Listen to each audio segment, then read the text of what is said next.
Hi all, this is Allmighty and welcome to this video. So today I'm actually going to show you a game from round 6 of the Shamkir chess tournament or the Gashimov Memorial, and it's a game between Navara and Anish Giri. So Anish Giri is with white pieces and Navara is with black pieces, and it's an interesting game because of actually one thing. The reason is why I wanted to show you this game, because it is a decisive game that includes Anish Giri. So that was like not just a meme in general, but also a meme going around yesterday, because everybody on Twitter knows that, and not just knows, but essentially everybody is calling out Giri because he draws most of his games, and as it was in this tournament, the first 5 rounds he had 5 draws. But okay, it isn't something to be like embarrassed about or anything. You're playing on a tournament where all the players have a rating over 2700. So essentially, you're doing a good thing, I would say.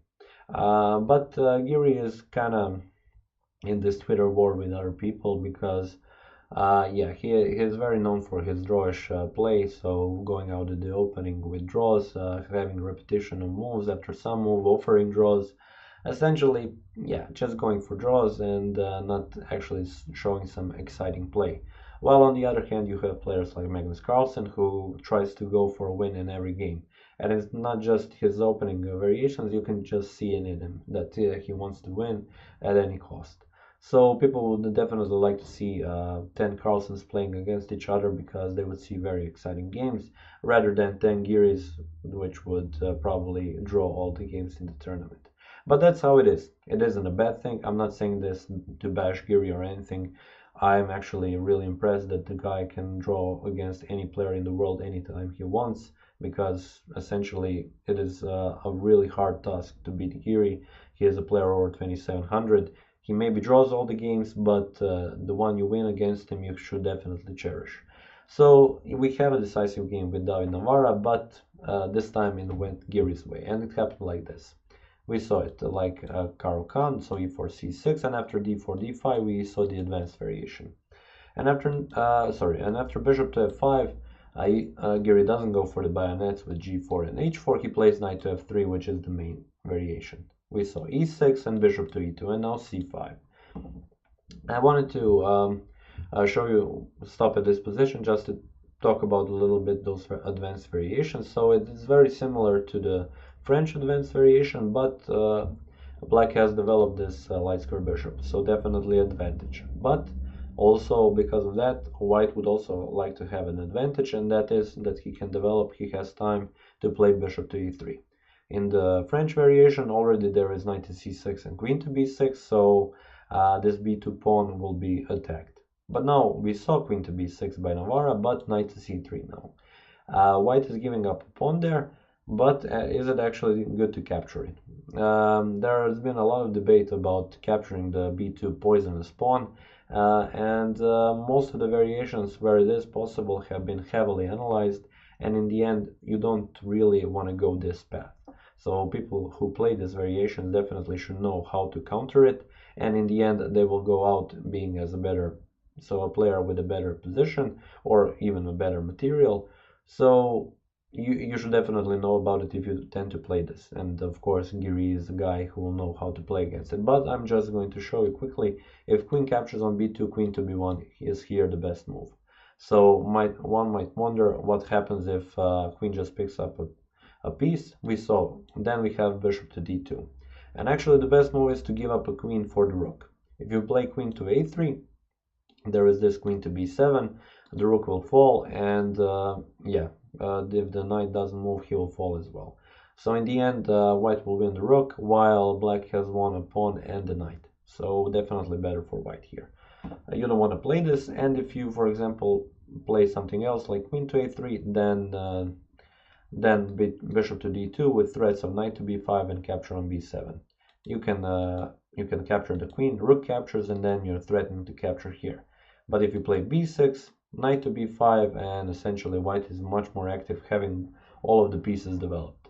So if you want to go for this, you can try it out. Definitely, if you're playing bullet or blitz, it should be fine. But playing a classical game, I wouldn't advise it. So Navara here played knight to c6. This allows knight to a4, attacking the queen. queen to a5 and c3. So getting rid of check, and also with the queen defending on a4. But now pawn can capture on d4. The pawn cannot recapture because he is pinned, so knight has to capture. But now, okay, knight was capturing d4. What happens if black picks up a pawn? First of all, you see that knight is attacking on f5, which is good. You captured the bishop. Black has doubled f pawns, and on d5 he has a weak pawn. But first you have to play queen to b3, something like this. And the threat is also bishop to b5. Now you're attacking on b7, so rook to b8 isn't a good move, because bishop to b5, then you don't have this knight to c6. In a sense, you have to defend with the queen to c7, and after this, knight to f5, pawn captures and bishop to b5. Knight goes to c6 and queen can capture on d5. Or you can either give bishop to b5 check first. So essentially you get the pawn back, and you are in a much more active and better position with white. So this is why Navara doesn't go for it. He plays knight to d4. Bishop to d4, and for the moment bishop is like a pawn. Knight to e7, castles, and knight to c6. Once again attacking the bishop and the pawn. We saw b4 attacking the queen and queen to c7. Now we have two attackers on the e5 square. But Giri plays rook to c1. Why it isn't good to capture on e5? Because of bishop to b5, queen to e5, and bishop to b5. With check, king has to go to d8, rook to e1, queen has to move, for example, to f6, and now you need to prepare c4. So not right away, because bishop to b4 attacks the rook and everything, so you maybe play something like knight to c5 or a3, then c4, open up the position, and in the end just attack the black's king. So this is why Navara didn't go for it, and he played actually bishop to e7.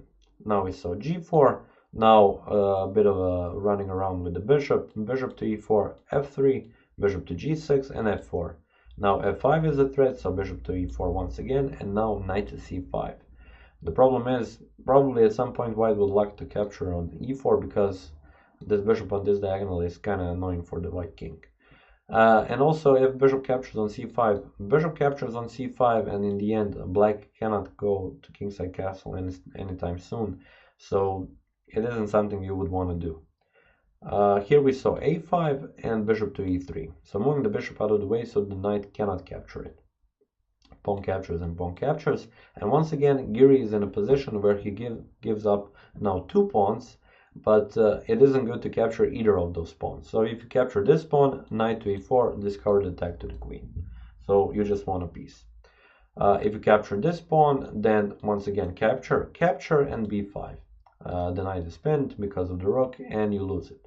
So yeah, definitely not good to capture either of those. So here we saw a rook to a3, attacking the bishop. Bishop to f2, holds all the threats there, and bishop captures on c5. Bishop captures, and now rook to a2. So this is a good move, and you're winning a pawn here. Giri played b3, b5. The reason is why you want to move the rook, because b5 then comes with the tempo. So bishop attacks the rook. And here, Navara just could have played knight to a5. There aren't any good discoveries with the bishop. So if the bishop moves somewhere, for example, d6, b4, a3, doesn't matter. For example, d6, you have a check. And now the best move is actually to play bishop to c5. If you don't do it, if you play rook to f2, the only other move, then you have knight to c4. And the bishop cannot capture because queen to f2 is checkmate, sorry, right away. So in a sense, black is better here because he is also attacking this bishop. If the bishop moves, you also have this very nice bishop to f3. Once again, there is no point of capturing because of check and checkmate, so not good, and you cannot capture with the rook because he is pinned. Going through all of these exchanges and capturing on b5, it's just winning for black. But Navara didn't go for this. He could have gone for the repetition of moves here after bishop to d6, but in the end he played bishop to c2 after b5. This is just one of those moves that you cannot find a reason to, because Giri just could have taken here on c2, rook captures, queen captures, and maybe Navara went for something like knight to d4, and if, for example, the queen moves, then you have then you have a winning game, because you are a pawn up, and also this pawn is attacked. The king will go on e7 or castle, rook will come into the game. You're a pawn up in this endgame, it should be winning for him. But of course now, instead of that, you have b6, attacking the queen, and if queen is captured, you just capture the queen, and c8 is a queen, so you have to stop it, rook to c1, and the knight cannot go anywhere.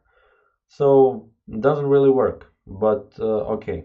He played it, Giri didn't go for this variation, he played b6, we saw bishop to d1, pawn to c7, once again king to d7 because c8 is a queen, and bishop captures on d1. Now white has won a piece. Navara continues, king to c7, we saw bishop to d6 check, king goes back to d7, and after rook to b1, Navara resigned the game. So yeah, essentially we saw a win by the drawing king. Giri finally won a game. This is actually the first game I'm showing from Giri on my channel, and I'm glad that I have it like that, because first game and a win, and it's always good to have on the channel, I presume, such an endangered game such as this, like a decisive game from Giri, which is not a draw or a losing game by Carlsen, because it's not that often, of course, if he doesn't play bullet or blitz, because I don't want to count that. If he plays classical, it's really hard to play against him, so he doesn't lose games, and yeah, why not have it on the channel so that you have something to show. But okay, going too far away with this, so just wanna say that I'm glad, I guess, that Giri won a game. Wouldn't mind if he drew it once again. Nothing would change, but I guess the chess world and at least people on Twitter were kind of shocked yesterday, so at least that was good.